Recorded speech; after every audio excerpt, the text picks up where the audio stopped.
নমস্কার। আজকে তুলা রাশিকে নিয়ে বলবো। তুলা রাশির ক্ষেত্রে সূর্যদেবের রাশি পরিবর্তন নিয়ে, যে সূর্য তুলা রাশিতে তো নিচ হয়ে যায়, তো এই সূর্যের কিরকম প্রভাব পড়বে তুলা রাশির উপর, তুলা রাশি কোন দিক থেকে লাভবান হতে যাচ্ছে, কোন দিক থেকে বিশেষ সাবধান, কোন বিশেষ উপাচার করবে, সমস্ত কিছু আজকের ভিডিওতে তুলে ধরবো। তো অনুষ্ঠানে শুরু করার আগে সবার প্রথম বলি, এটা গ্রহের গোচর এবং চন্দ্ররাশি অনুসারে আলোচনা করা হচ্ছে, কারো কোনো রকম ব্যক্তিগত কুষ্ঠিধর আলোচনা নয়।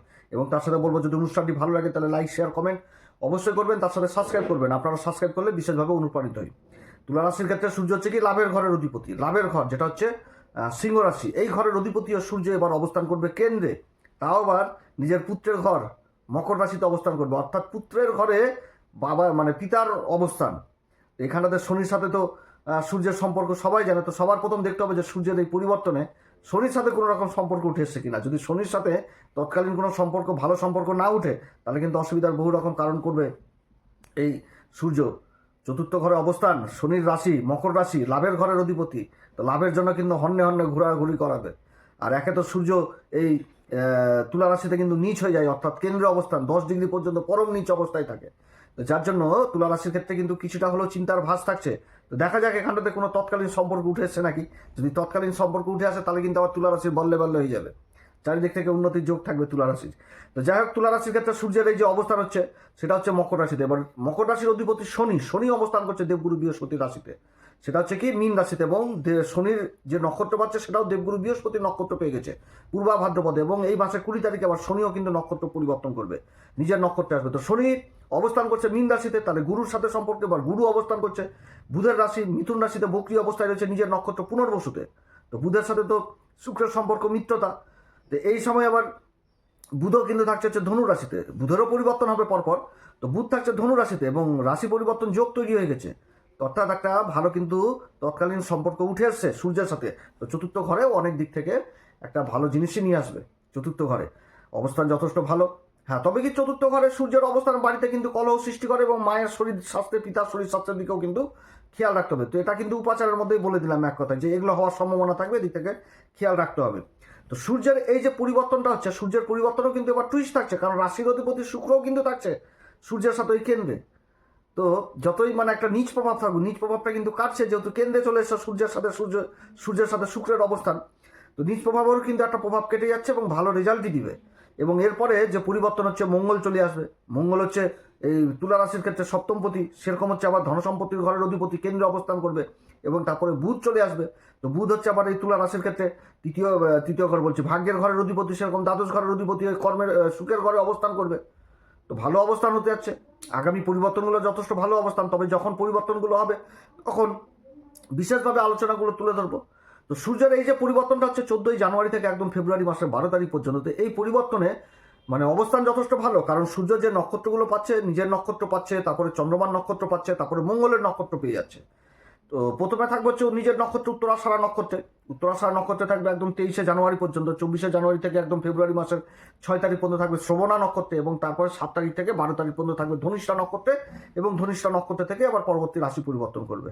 তো উত্তরাষাঢ়া নক্ষত্র নিজের নক্ষত্র, এবং যখন গ্রহ নিজের নক্ষত্র অবস্থান করে, তখন তেমনি বলি অবস্থান হয়ে যায়। এবার সূর্য নিজের নক্ষত্র অবস্থান করছে চতুর্থ ঘরে, আর সূর্যের রাশিতে কেতু অবস্থান করছে, আবার কেতু অবস্থান করছে পূর্বা ফাল্গুনী নক্ষত্রে, শুক্রের নক্ষত্রে। অর্থাৎ শুক্র তো এখন সূর্যের সাথে থাকছে। আর এই সময়কালে কি হবে, কেতু তো ছায়া গ্রহ, শুক্রের বলে বৃদ্ধি করবে, আবার সূর্যের বলেও বৃদ্ধি করবে। এবং যে ঘরে কেতু অবস্থান করছে, সেটা তো আবার লাভের ঘর, তো লাভ একাধিক উপায় আসবে। আর এদিকে সূর্য আর শুক্রের জুতি চতুর্থ ঘরে থেকে কর্মের ঘরে দৃষ্টি দিচ্ছে, তাহলে কর্মের জায়গাটা যথেষ্ট ভালো উঠে আসে এই সময়কালে। আর শনির রাশিতে অবস্থান, শনি আবার মীন রাশিতে ষষ্ঠ ঘরে অবস্থান করছে। অর্থাৎ বিভিন্ন যত রকম কম্পিটিশন রয়েছে এই সময়কালে, কম্পিটিশনে যথেষ্ট এগিয়ে থাকবে এই তুলা রাশি। জায়গা জমি সংক্রান্ত কাজগুলো যথেষ্ট ভালো হবে। সরকারি কাজ, যে জায়গা জমি কাজ করবে, যে কোনো হয়তো সরকারি ডকুমেন্টেন্সির অভাব রয়েছে, সেই কাজগুলো এখানটাতে যথেষ্ট ভালো হবে। বন্ধু বান্ধবদের সঙ্গও পাবে এই সময়কালে। কর্মের জায়গাটা বিশেষভাবে উঠে আসছে, কর্মের জায়গাটা বিশেষভাবে উঠে আসছে। যে যেই কর্ম করুক, সেই কর্ম থেকে বিশেষভাবে উন্নতির যোগ। শুক্র এখানটাতে রাশির অধিপতি অবস্থান করছে। অলঙ্কারজনিত কাজের সাথে যারা যুক্ত রয়েছেন, সেই কাজগুলো যথেষ্ট ভালো হবে। ডেকোরেশনের কাজগুলো যথেষ্ট ভালো হবে। যে কোনো ফিনিশিংয়ের কাজের সাথে যারা যুক্ত রয়েছেন, সাজসজ্জা, বিভিন্ন রকম কাজ, কাজগুলো ভালো হবে। স্ত্রীবর্গীয় ব্যবসার সাথে যারা যুক্ত রয়েছেন, কসমেটিকের ব্যবসা, তারপরে রেডিমেড গার্মেন্ট, তারপরে বিভিন্ন রকম অলংকার, সাজসজ্জা, ফ্যাশন ডিজাইনার, বিউটিশিয়ান, বিভিন্ন কাজগুলো এই সময়কালে যথেষ্ট ভালো হবে। যথেষ্ট ভালো অবস্থান। জায়গা জমি সংক্রান্ত যথেষ্ট ভালো এই সময়কালে কাজকর্মগুলো হবে, খুবই ভালো অবস্থান হতে যাচ্ছে উত্তরাষাঢ়া নক্ষত্রে। উত্তরাষাঢ়া নক্ষত্রে রাজনীতির সাথে যারা যুক্ত রয়েছেন, নিজের প্রতিভা, নিজের গুণের জন্য বিখ্যাত হবে, নিজের কর্মের জন্য বিখ্যাত হবে, রাজনৈতিক বিশেষ সুবিধা পাবে এই সময়কালে। শিক্ষা জায়গাটাও বিশেষভাবে উঠে আসছে এই সময়কালে, শিক্ষার জায়গাটাও উঠে আসছে। অর্থাৎ বিভিন্ন ক্ষেত্রে কিন্তু উন্নতির জায়গা থাকছে। জায়গা জমি শেল পারচেসের কাজের সাথে যারা যুক্ত রয়েছেন সেই কাজগুলোও কিন্তু যথেষ্ট ভালো হবে। তবে কি, যে সূর্য নিজের নক্ষত্র অবস্থান করছে এই সময়কালে নিজের পিতামাতার শরীর স্বাস্থ্যের দিকে আবার যথেষ্ট একটু খেয়াল রাখতে হবে। তবে এই সময়কালে এই তুলা রাশি যথেষ্ট সুখভোগও করবে, সুখভোগ করবে, ভৌতিক সুখগুলো যথেষ্ট পাবে। যে কারণে হয়তো বহুদিন ধরে ইচ্ছা, গাড়ি কেনার একটা ইচ্ছা, সেইগুলো ইচ্ছাও কিন্তু এই সময়কালে পূরণ হবে। আর্থিক দিক যথেষ্ট মজবুত হবে, জায়গা জমি সংক্রান্ত বহু সমস্যা এই সময়কালে দূর হবে। এবং পিতা মাতার কাছ থেকেও সুখ জিনিসটা পাবে, সন্তান যে সুখ সেই সুখগুলোও পাবে। সম্পর্কটা যথেষ্ট ভালো থাকবে, বাড়িতে যে একটা কলহের পরিবেশ সেই পরিবেশটাও কিন্তু দূর হবে। যে সূর্যের অবস্থানে যে শুধু গন্ডগোল অশান্তি হবে সেটাও না, কারণ দেবগুরু বৃহস্পতিরও তো বিশেষ ভূমিকা রয়েছে। কারণ দেবগুরু বৃহস্পতি তো আবার ভাগ্যের ঘরে অবস্থান করছে, বক্রী অবস্থা, তারও তো দৃষ্টি রাশির উপর থাকছে, সেরকম যোগাযোগের ঘরে থাকছে। তারপরে আবার শনির মূল ত্রিকোণ রাশি ধনুরাশির উপর, ধনুরাশি বলছি কুম্ভ রাশির উপর থাকছে। অর্থাৎ শুক্রের মূল ত্রিকোণ রাশিকে দেখছে, নিজের মূল ত্রিকোণ রাশি দেখছে, আবার শনিরও মূল ত্রিকোণ রাশিকে দেখছে। তো গন্ডগোল অশান্তি সেই জায়গাগুলো কিন্তু অতটা হওয়ার চান্স নাই। হ্যাঁ, তবে যদি নিজের কথাবার্তা ঠিক না রাখে, দেখালো সূর্য সম্পর্কে আলোচনা করছি, তো দেখালো যে কারোর জন্মকুষ্ঠে আবার এই সূর্যই গ্রহণযোগে লেগে পড়ে রয়েছে, বা এই সূর্যই পাপ কর্তৃক যোগে লেগে পড়ে রয়েছে, বা এই সূর্যই রাহুর নক্ষত্র শনি নক্ষত্রে অবস্থান করছে। তো তাদের ক্ষেত্রে কিন্তু এগুলো কিন্তু অতটা কিন্তু ভালো রেজাল্ট দিবে না। যার জন্য আমি এই 2026 যে বছরের যে একটা ভিডিও দিয়েছি তুলা রাশির ক্ষেত্রে, সেখানে কিন্তু বারবার বলেছি যে লাভের ঘরের অধিপতি, আর সূর্য যদি নিচ হয় কিন্তু এই তুলা রাশিতেই, এটাই সব থেকে, তো লাভের জন্য কিন্তু অন্য দৌড়ানো লাগবে। তো সেই জন্য কিন্তু বলেছি যে যাদের জন্মকুষ্ঠিতে সূর্যের অবস্থান খারাপ রয়েছে তারা কিন্তু অবশ্যই বাড়িতে সূর্য যন্ত্র স্থাপন করবেন বিধিসম্মত মেনে, এবং হাতের মাঝখানে দুটি আঙ্গুলে সাদা চন্দন লাল চন্দন বেটে সেই চন্দ্রের উপর যন্ত্রের উপর ছিটাবেন, এবং ওম হ্রিং ঘিনি সূর্যাদিত্যায় শ্রী এই মন্ত্র বলবেন, কিংবা গায়ত্রী মন্ত্র। যদি সেটাও না হয় তাহলে হাত জোর করে নমস্কার করবেন, তাতেও তো সূর্য যথেষ্ট বলি হবে। লাভের দিকটা, লাভ যদি জীবনে কর্ম করে যদি লাভের জন্য হন্যে হয়ে যদি ঘুরে বেড়ানো লাগে, তাহলে তো জীবন কিভাবে চলবে? কারণ সূর্য হচ্ছে কাম ত্রিকোণের অধিপতি। তো মনের ইচ্ছা পূর্ণ বাসনা কিভাবে হবে? যদি জীবনে কাজ করে যদি ন্যায্য লাভই না পাই, তাহলে সেই লাভ দিয়ে কিভাবে চলবে? তো যার জন্যই কিন্তু আমি এই কথাগুলো বলেছি। তো এখন সূর্য যন্ত্র কোথায় পাওয়া যাবে? তা আমাদের ইউটিউবে কিন্তু একটা প্রোডাক্ট বলে অপশন দিচ্ছে, সেখান থেকে আপনারা সূর্য যন্ত্রটা সংগ্রহ করতে পারেন। তো যাদের প্রয়োজন রয়েছে তারা একান্ত অবশ্যই এটা করবেন আর কি। কারণ 2026 সূর্যেরই বছর, আর সূর্য হচ্ছে লাভের ঘরের অধিপতি। তো যাই হোক, এই নক্ষত্রে কিন্তু এরকম প্রভাব দিবে। এরপরে যখন আবার চন্দ্রমান নক্ষত্রে চলে আসবে সূর্য, তো সূর্য অগ্নিতত্ত্ব, চন্দ্রমা জলতত্ত্ব।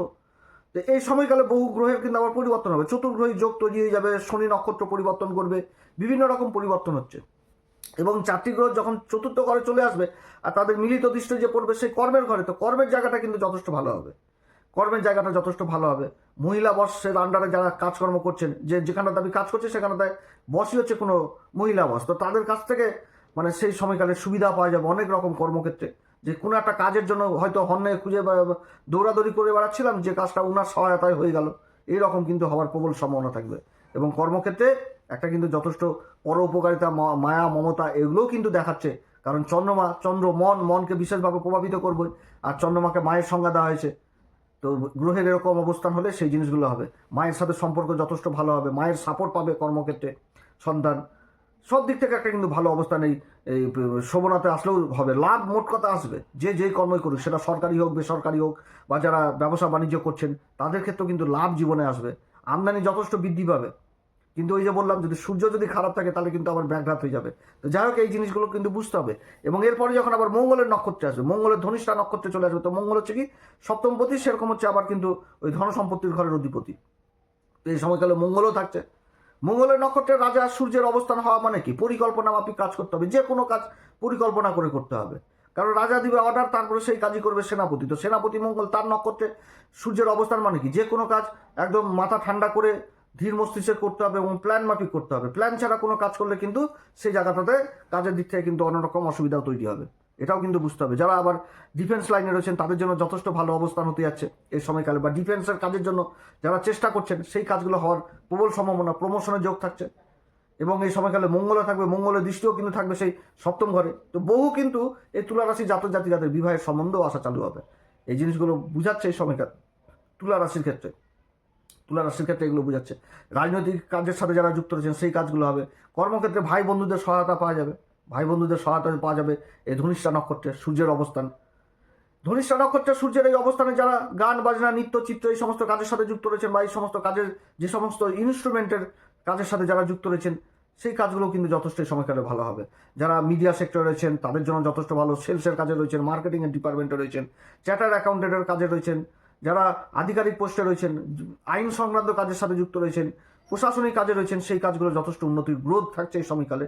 এছাড়া প্রশাসনিক কাজের সাথে যারা যুক্ত রয়েছেন তাদের জন্যও কিন্তু যথেষ্ট ভালো সময়। তো যাই হোক, আপনারা সবাই ভালো থাকেন। এরপরে আবার আসবে একটি নতুন পর্ব নিয়ে। তবে এই সময়কালে হনুমান চল্লিশা, বজ্রংবাণ, শ্রীরাম সীতা প্রণাম মন্ত্র সহকারে অবশ্যই পাঠ করবেন। এই সময়কালে সূর্যদেবকে অবশ্যই অর্ঘ্য দিবেন। যে কোনো গুরুজন ব্যক্তিকে কোনো রকমভাবে এই সময়কালে অসম্মান করবেন না, সম্মান করবেন। বিশেষ করে পিতা মাতার উভয়ের আশীর্বাদ নেবেন। পিতার সাথে সম্পর্ক খারাপ করা মানে নিজের হাতে নিজের ভাগ্যকে নষ্ট করে দেওয়া, সেই জিনিসগুলো কিন্তু হওয়ার সম্ভাবনা থাকবে। অর্থাৎ পিতাকে যথেষ্ট শ্রদ্ধা ভক্তি এই সময়কালে করতে হবে। আপনারা সবাই ভালো থাকেন। এরপর আবার আসবে একটি নতুন পর্ব নিয়ে। নমস্কার, ধন্যবাদ।